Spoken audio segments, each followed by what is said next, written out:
It's the Ugly American Werewolf in London Rock Podcast with your hosts, the Wolf and Action Jackson, who are keeping rock alive by talking classic rock, hard rock, progressive rock, heavy metal, 80s music, early MTV, UK vs. US chart success, and much more.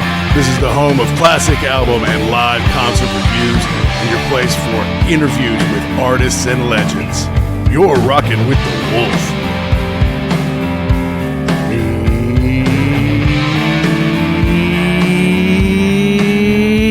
Out there, rock and rollers. Welcome to episode number 279 of the Ugly American Werewolf in London Rock Podcast. Brought to you by me, your host, Mac B. the Wolf, and I will be joined, as I always am, by my partner in crime from the East Coast of the USA, Mr. Gary Action Jackson. And we want to thank you for tuning in here lately. We have had a ball here on The Wolf lately, having all sorts of amazing guests on. We just had Steve Kilby of The Church on First Concert Memories 33 talking about his story career. Before that, we had Oliver Wakeman talking about seeing his father, Rick, in Anderson, Bruford, Wakeman, and Howe for the first time. Of course, we also just did a live review of Oliver and Rick in Cincinnati, which was a fun night. Talked to Stuart Copeland, The Police, Jay Shellen of Yes, Brian Slagle of Metal Blade Records. We've been having a ball. And that continues here today as we talk to another of our heroes, Ms. Suzi Quatro, legendary rocker from Detroit City who really made her name in the UK, in Europe, and is incredibly popular in Australia.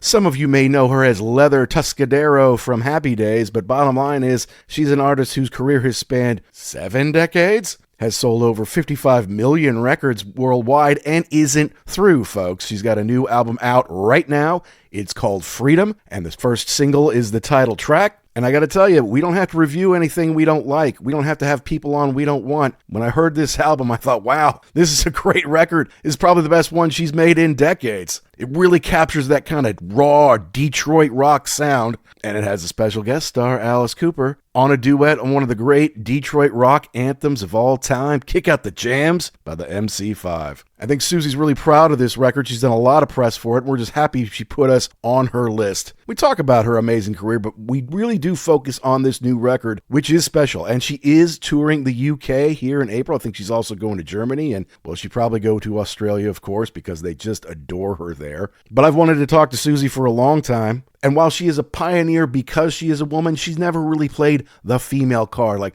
I'm a woman, treat me different. I'm a woman, I'm special. No. Now, of course, she's an idol to a lot of female rockers out there because she broke through. And you have to take a lot of nonsense, BS, stupid questions at least, when you're the first of anything to break through the barrier. But she's not, hey, look at me, I'm a female rocker. She's like, hey, I'm a rocker.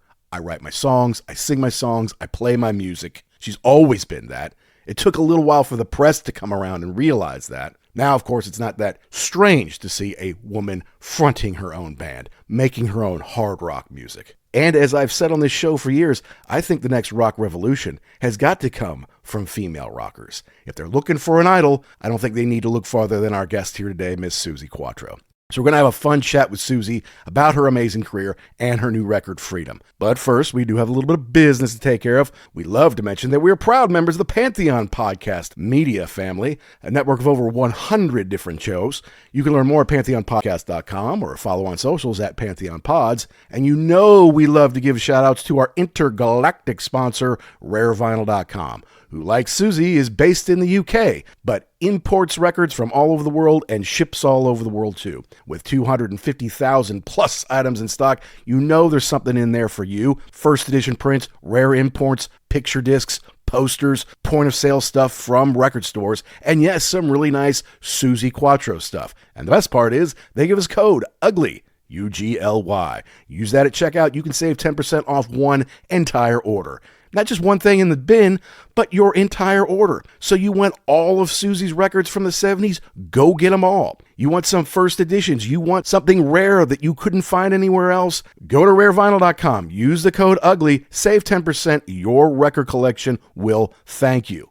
Now back to Suzi Quatro. She's carved her own way in life. And a lot of the songs on this record kind of reflect that. We're going to talk to her about that here. but she's a pioneer and kind of a badass. I think you hear the word badass and awesome a lot when we're talking about Suzi on this show, but it was fun. She was generous with time and spirit. She's excited about this new album, Freedom, which she's going to be touring in the UK and a little bit in Europe before too long here. So let's not waste any more time. We're talking to Suzi Quatro about her new album, Freedom, right here on The Wolf.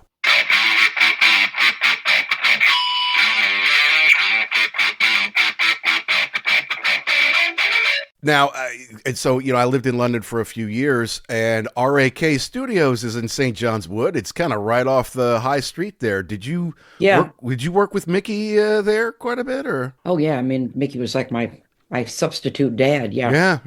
Yeah. His office was on Oxford Street first, then it moved to Charles Street in that nice area, Mayfair. Yeah. Right. Okay. Which is a hop, skip, and a jump from Abbey Road, But the Rack Studios is very good. Well, that's what I heard. Yeah, and I know Yes did a lot of stuff there, later 70s, and so he's got his little blue plaque out there now. So I just kind of wondered, well, if Mickey was her mentor, I bet that's where she was a lot of the time. I was.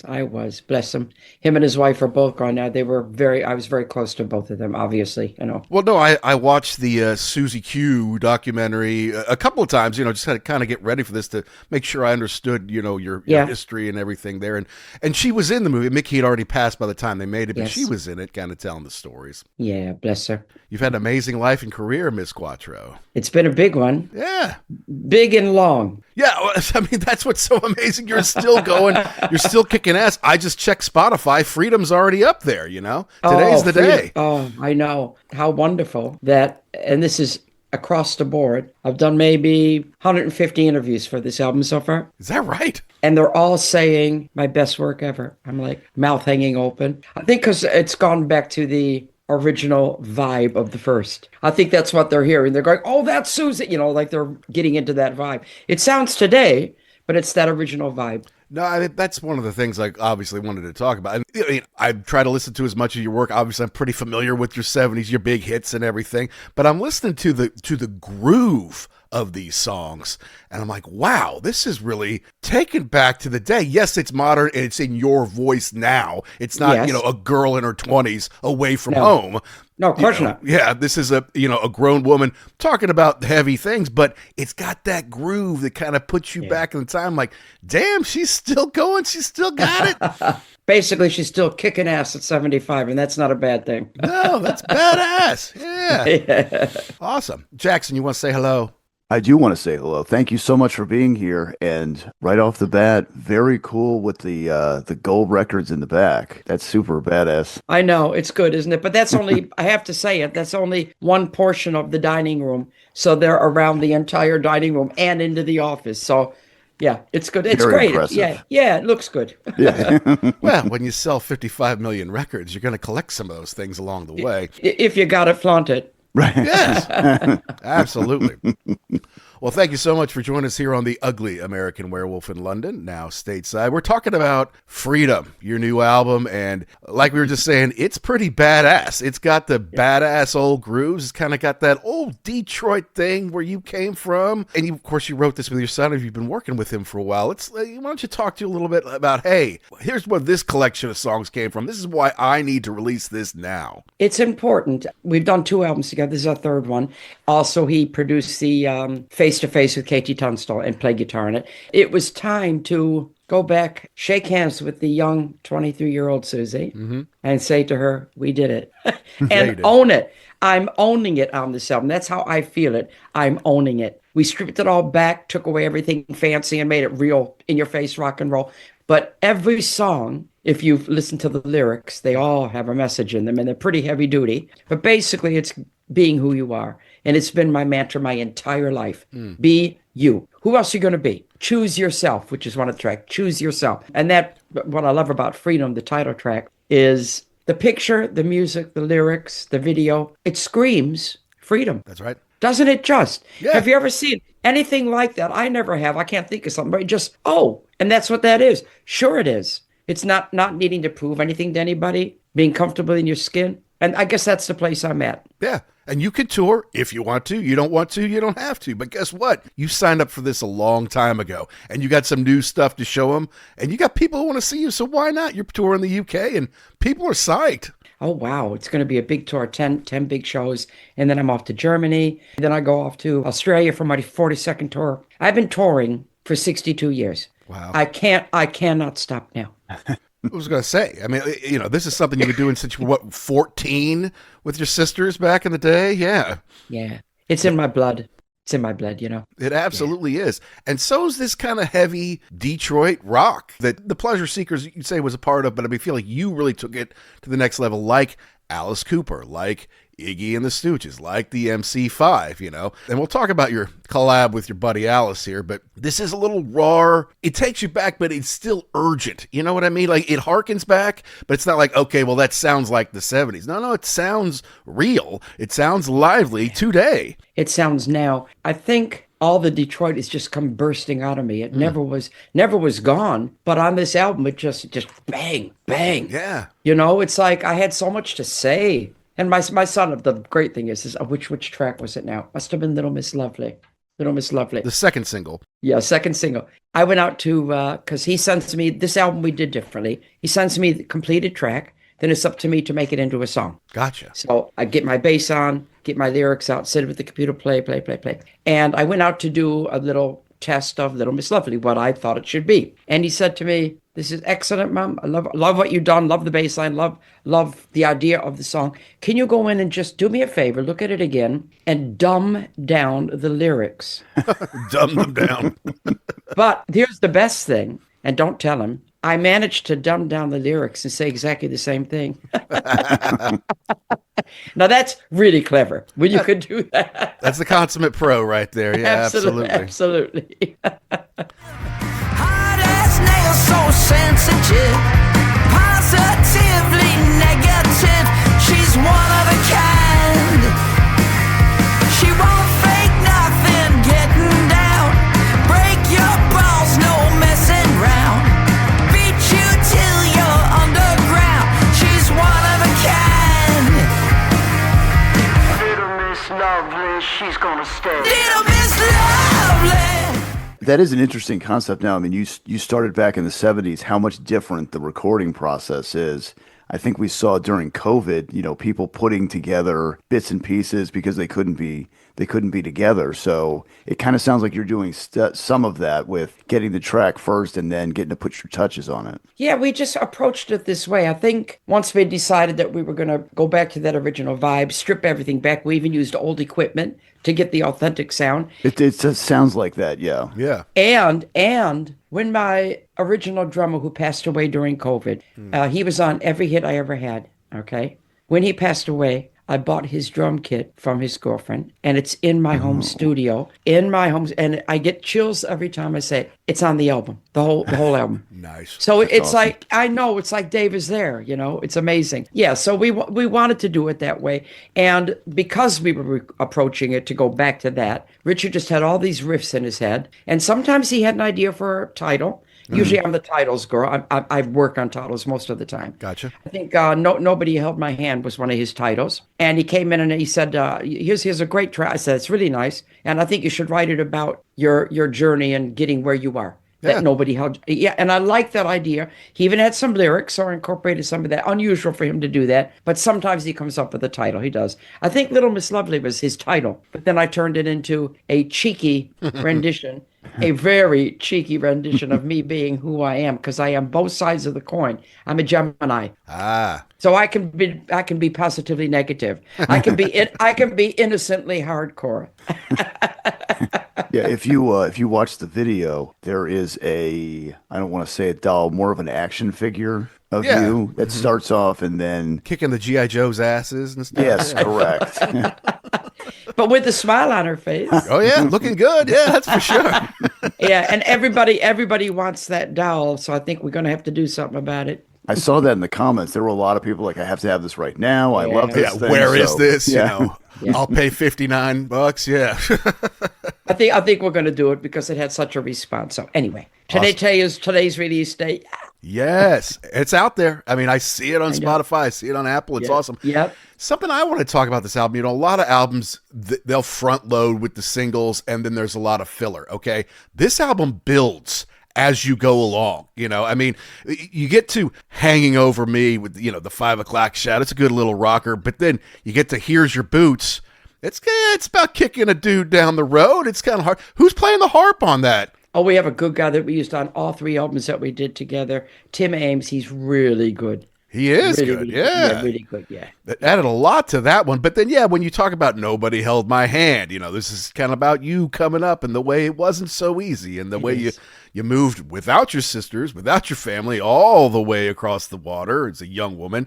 And I love what you said in the documentary. It's like, I might have cried my eyes out and stamped my feet, but I never considered stopping. I never considered going back because this is what I am going to do. And it's still what you do, Suzi. Still can't be stopped. I know. I'll tell you what's a funny thing, a little footnote to that, because I'm working on the screenplay for movie 1 and 2 of my life, and it looks like it's going to happen. Anyway. Cool. And in preparation, I decided to do a word wheel. And I've asked everybody I know, famous, not famous, friends, fans, everybody, can you please just email me 3 words to describe me? Okay. Interesting. So I know how brave of me. It is. So the wheel gets bigger and bigger as the words come bigger and bigger and bigger. Finally, you have enough. You say, okay, that's enough. And in the center of that wheel, it's all done on the internet. On the center of that wheel is the word most used. You're waiting with bated breath. The word most used was determined. Okay. I would have said badass, but yeah, sure. You have to be a badass to be determined. Yeah. Okay. Determined. And if I say I'm going to do something, I'm going to do it. And you have. That's me. I have Decades. Yes. And I'm going to keep on doing it. That's awesome.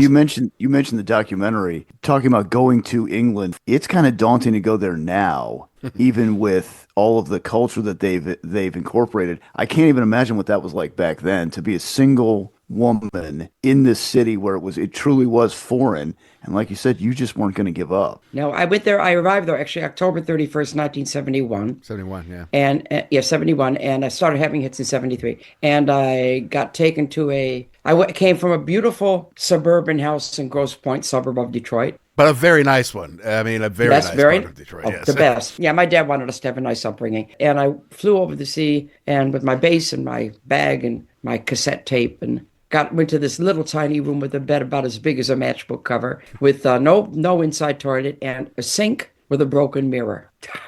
Home. This was my life. And it was the loneliest time of my entire existence. But that's the price. That's the price. Yeah. Hey everybody, this is Britt Lightning from Vixen, and you're listening to The Ugly American Werewolf in London. Well, look, one that I love on here, just toward the back half of the album here, Shakedown. Shakedown is a jamming song. It's got killer guitar. It's got that 70s Detroit sound deep in it. I'm like, wow, why'd you save this for so long? I would have loved this as the first track, It's like, this is badass. Now tell me about making that one. Yeah, it's nice that you waited till the end. It's called Anticipation. Yeah, that is a good one. That actually, I had a poem called Shakedown. It's in my 3rd poetry book. Richard really liked that title. And then I went into that. It was a story of, it started as a story of everybody wanting something from me once I made it. That's where it came from. That was the thing. But Richard had that killer riff. And as soon as he sent me that riff, I went, it's a shakedown. It was there. The song was I didn't even have to write it. The song was in front of me. Some songs are obvious, they're just there. They fall out of the trees. The easy ones, yeah. Yeah. They don't all work that way, though. But no, they don't. No, they don't. If you're a creative artiste, which I am very much so, I have a good instinct for things like that. When something's coming my way, I hear it. You let it in. You accept it. I do accept it. Yeah. Like, for instance, just to diverse for a second, please. When Richard sent me the track for Freedom, loved it, because it's a basic 12-bar. And I sat down with my book, and playing the bass, and it's a fast bass line, and going and flicking my pages, and I just closed the book, playing, and it got to the chorus chords, which are obviously the chorus, and I went, Freedom! Oh, there it is. Yep. No, it was there, right in front of me. All I had to do was write it down. Amazing. I've been edging out the door like a spider crawling, treading across the floor. We can hear it calling. Oh, it sounds so good.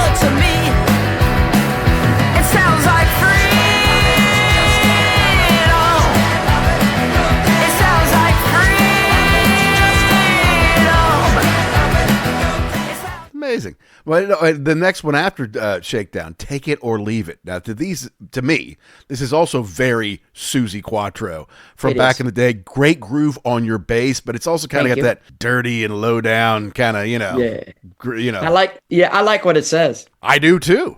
It's so me. Yeah. Take it or leave it. Take it or leave it. Just don't judge. Yeah, that's right. What else can you say? Well, exactly. Here I am. Yeah, exactly. Here I am. Yeah. Yeah, that's awesome. That's good for you. Yeah. Now, I've always kind of wondered about this. So, look, you have a lot of hits. And when people come to see you, they obviously want to see those hits. But you've got these killer new songs that you're excited to play. How do you work them in? How do you decide how many to do? This is an age-old question, and I'm just asking you today, yeah? Okay. I'm very good at the graph of a show. Okay. I have a feeling for it, the ups, the downs, where you can put them back, bring them back up. I'm very, very good at that. I'm very good also at the order of album tracks, as you can see. Mm-hmm. Yes. So I do a 2-hour show with the interval. Okay. Solo show. This is my favorite show of my whole life. This is what I like doing. I can take you on the whole journey. So plus a little bit of talking, some, a little bit of footage. Crowd work, yeah. Yes, just great. I love it. I love doing it. And I will always play the biggest hits because I don't understand artists who don't. It doesn't make sense to me. These are one of your hits, so you're not going to play. You crazy. Anyway, then I put in from just about every album two tracks. Okay. So I've rehearsed up 3 tracks from this album, and I'm going to test out the second 2 to see which one goes down best. Okay. So I mean, Freedom is the opening of Act 2. It's got to be. Sure, yeah. I wish I had a bike to ride out on. Oh, that would be badass, yeah. Oh! Maybe Rob Halford's got one sitting around, that you could borrow. Wouldn't that be great? Yes. Starting Act 2 and riding up my jumpsuit with the bass on. Badass, yes. Fantastic. So you do hear everything, your music from 73 all the way through to 2026, including your favorite hits and your favorite album tracks. So I don't leave anything out. Each new album has to find at least 2 new tracks into the set. Gotcha. God, I wish we were coming over here, but... I know, me too. When was the last time you toured the U.S.? I mean, did a proper tour? God, that would have been the 80s. 80s, yeah. I've been back since then. I mean, I've been back to do... Sure, yeah. Yeah, lots of different pieces. I did the Dick Wagner thing in Detroit, and I got an award in Michigan. I came back for that. I did 2 different radio shows in Michigan and Detroit, Motown, and then the other side of the tracks, da-da-da-da-da. Been back to California quite a bit. I go to Florida quite a bit. Just every time we try to get a tour together, it doesn't coincide with my schedule already. So we need somebody to get in there and book it early. Gotcha. Well, Australia, they love you there. I mean, you just can't stop going back there, right? I mean, you kind of broke big there, and all they do is love on you there. They do. I'm about to do my 42nd tour of Australia. Unbelievable. Wow. I hold the record for visits by an international artist. And you're continuing to up that, yeah, for sure. Absolutely. But I can't, I mean, the fans may have always got you, but the press certainly didn't. There was an amazing shot in that movie where, I mean, I understand someone has to break through and be different and take the brunt of all the nonsense that comes with it. But when they're talking about, well, don't you ever sing happy, soft songs like wear a dress and sing it to a microphone? And you're like, oh, yeah, I work on that stuff all the time. It's like, well, will we ever hear it? It's like, dude, I'm fucking with you. I'm not going to do that. What the hell's wrong with you? I love it that they didn't get it. That makes it even funnier. It does, yes. But it's like, what a square, dude. I'm like, come on, figure it out. Great, yeah. It's funnier. It's funnier that way. But it really seemed like back then you were just something so different that that's what they were expecting. They were expecting you to to do the dress and the happy songs, but you were the real deal. You really played the bass. You really were out there rocking.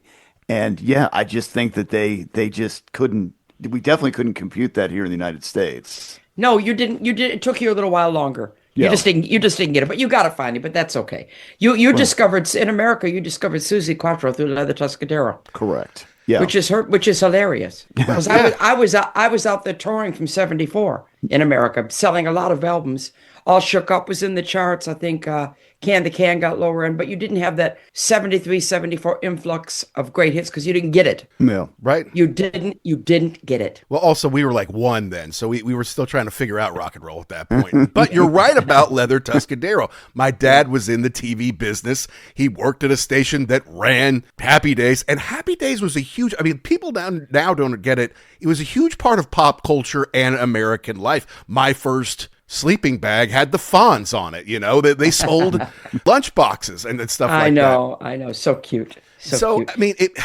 now I'm sure you believe that you made the right decision, not being on Happy Days more or taking the Leather Tuscadero spinoff. But it must have been a little tempting that, well, you know, that money's there and that exposure's there. You must have thought about it for a minute before you said, nah, that's not who I am. Well, I did think about it, but I was very good friends with Henry, still am today. With Henry and Ron, we email all the time, and Anson and Donnie were all good friends. I'd given Leather Tuscadero 3 seasons. I got the second most fan mail after Fonz, which is quite something. Now, if I wanted the rest of my life to be nothing but Leather Tuscadero, I could have done it. Sure. But I'm not the kind of person to be put into a box. I refuse. That's right. So I'd done enough, made my bones. Everybody loved the character. They love the character still to this day. I didn't have to keep being Leather Tuscadero. And it started to be a little bit confusing with Suzi Quatro. Yeah. You know? So I had to make a decision, and I'm a rock and roller on stage. Yeah. But I did love doing it, but then I went on to do lots of other English series, you know? Yeah. Not that part, completely different part. So in hindsight, it would have been nice to do more, but I think I made the right decision. Absolutely. There's no doubt in my mind. And like I said, I hope there's no doubt in yours, because No. you're still doing Tempting. it. Yeah. Tempting, yes. Sure. But then you have to think about it, and I've always been one to follow my instincts. Yeah. But I mean, even at that time, was there any thought like, well, look, I made it in England. This is a way to make it in America and to be closer to the family maybe and show them, hey, I can make it over here too? Or Well, that already made it because I became a household name through that show. That's true. And then I had a million sellers stumbling in, so I didn't have any problems anymore. And I was over there a lot more during those 3 years. I had a house in Los Angeles, and I went back and forth to Detroit, so I got all that, you know. And then I started having big hits again all over the world. If You Can't Get Me Love was huge. Then I was back being Suzi Quatro totally and touring the world. Are you ready to go? Well, I have just one thing to say. If you can't give me love, honey, that ain't enough. Let me go look for somebody else. If you can't give me feelings with old-fashioned meanings, just stay in love with yourself. You can't give me love. If you can't give me love.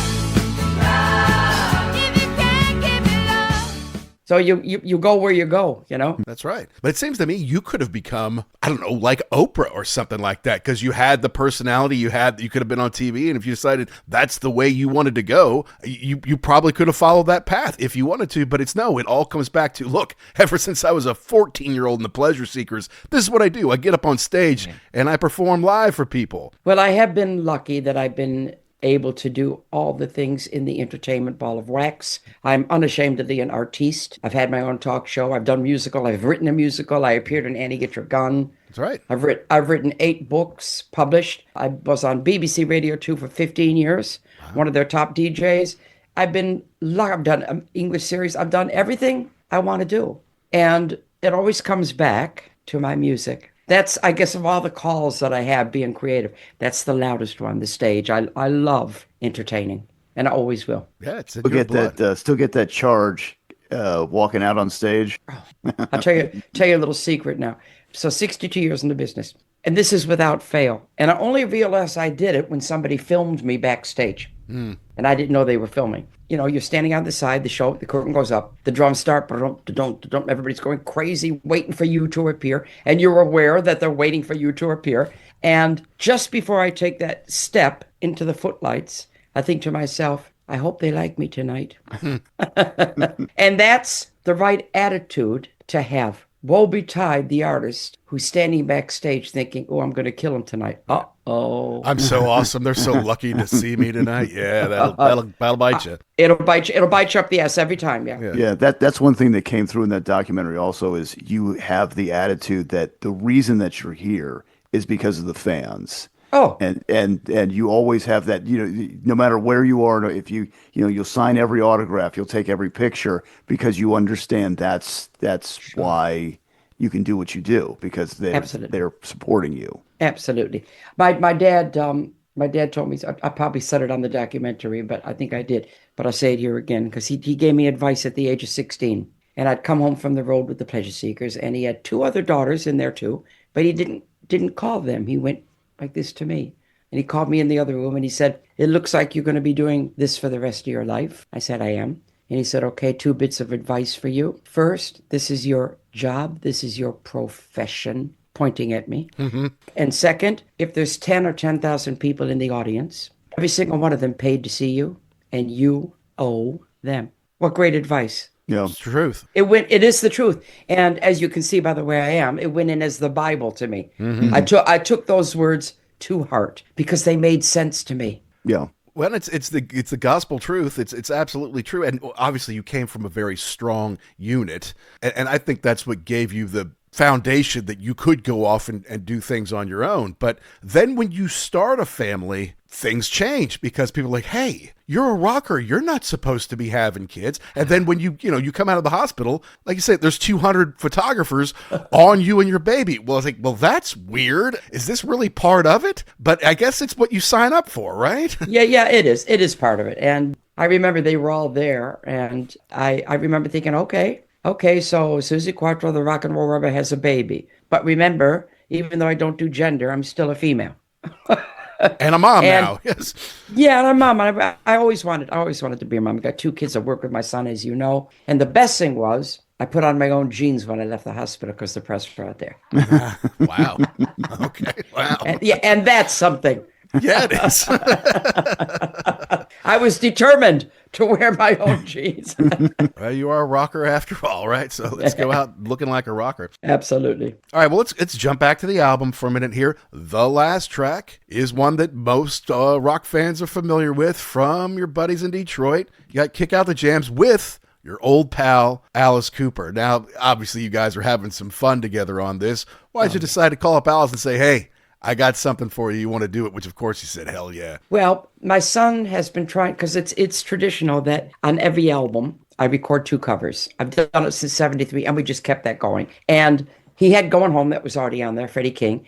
And then he kept saying to me for 4 years at least, "Why don't we do Kick Out the Jams?" And I don't know why, because I love the song, love the band. I just didn't say yes. Oh. And then finally he was determined. He came to me and said, "Mom, we're coming to the end of the album now. We haven't done the other cover. Kick Out the Jams, call Alice." And I went, oh.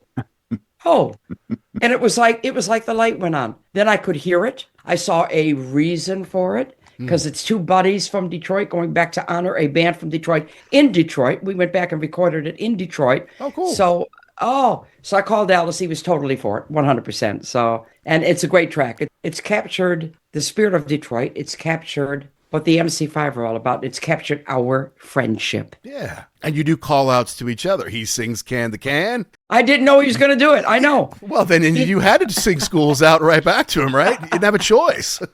Of course. I didn't know he was going to do that. But I had that one for him when I said, "Hey, I'm the girl from Detroit City. Who are you?" He didn't know I was going to say that. So we both reacted. Yeah. Yeah, you can tell you're having fun with an old friend on this one, yeah? Yeah. Great video coming out on that too. Oh, can't wait for that.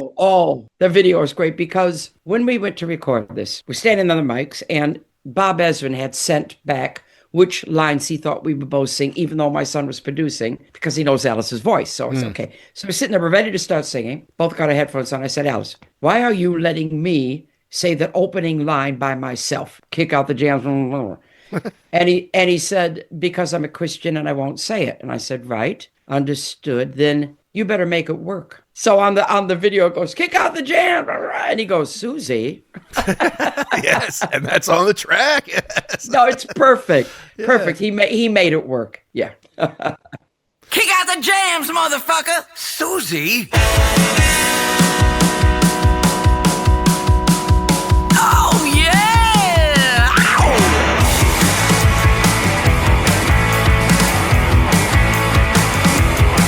Well, I feel pretty good, and I guess that I could get crazy now, baby.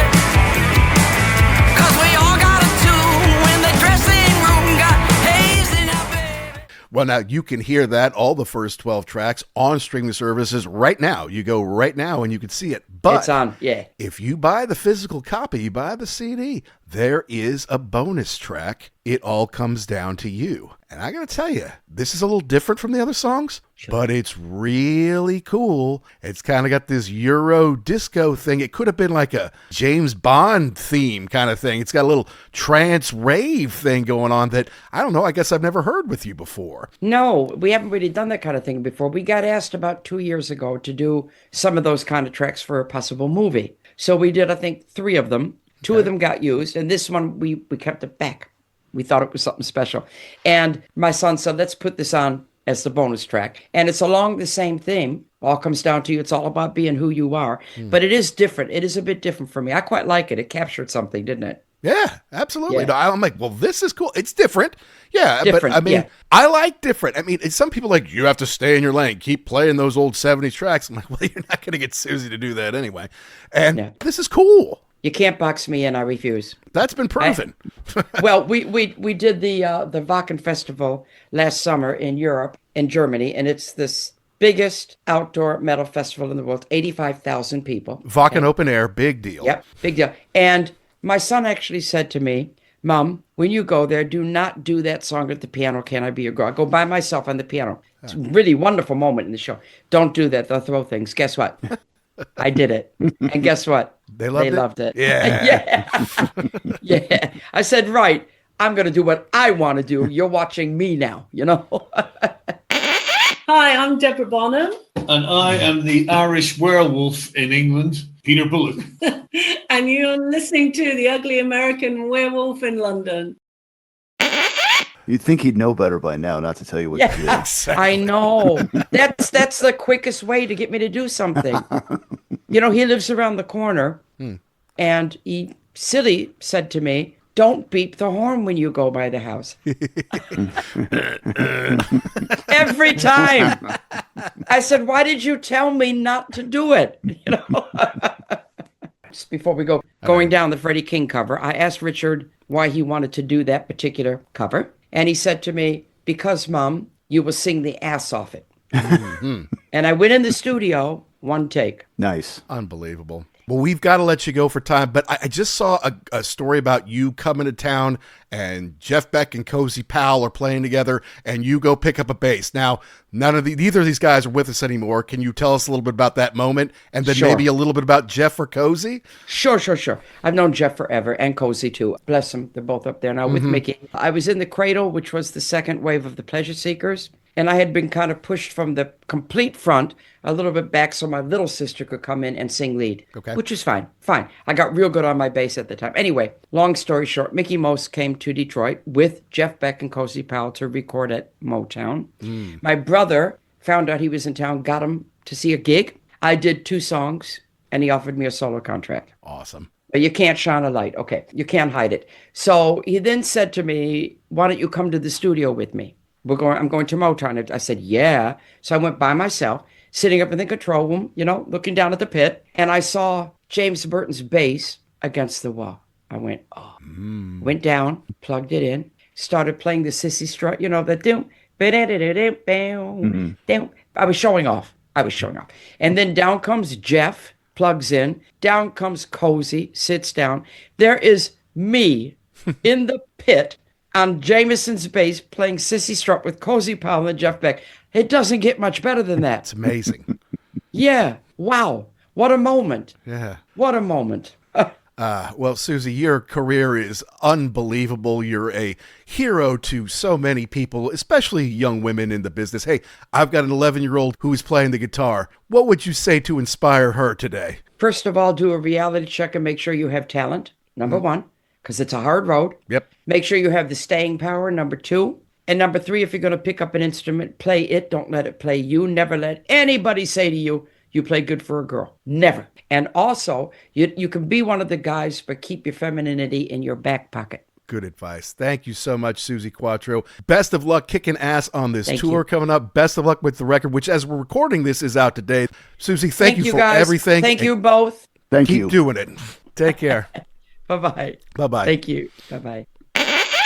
Real rocker, Jackson, who's never going to quit, I would think. You know, yeah, somebody who, there has to be the first person to break through. And that really came through, you know, all of the Joan Jetts of the world that came after her. It stood on her shoulders. And I understand, you know, not that Joan Jett wouldn't have been something without her, but it made it a lot easier. Yeah, the interesting thing in that documentary was that, you know, by the time I Love Rock and Roll came out, the world was ready for a female badass with a big hit like that. And Mickey Most had recorded the original version of that with the Arrows back in the 70s. So we kind of sat on that. Should he have given that to Suzi? Well, you know. Yeah. I thought it was funny too. People, when she was on Happy Days, people were saying to Joan Jett, that's you.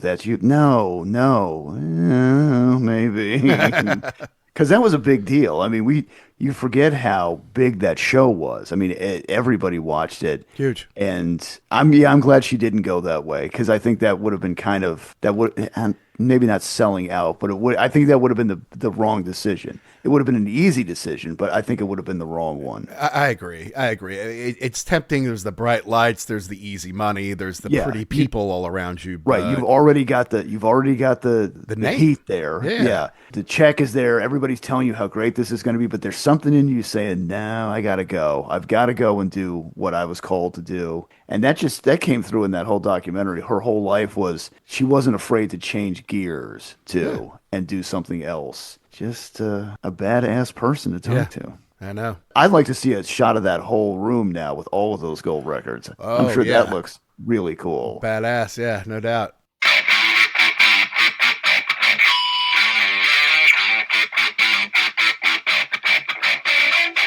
Kind of a dream come true to speak with Suzi Quatro about her storied career and about one that is still going, folks.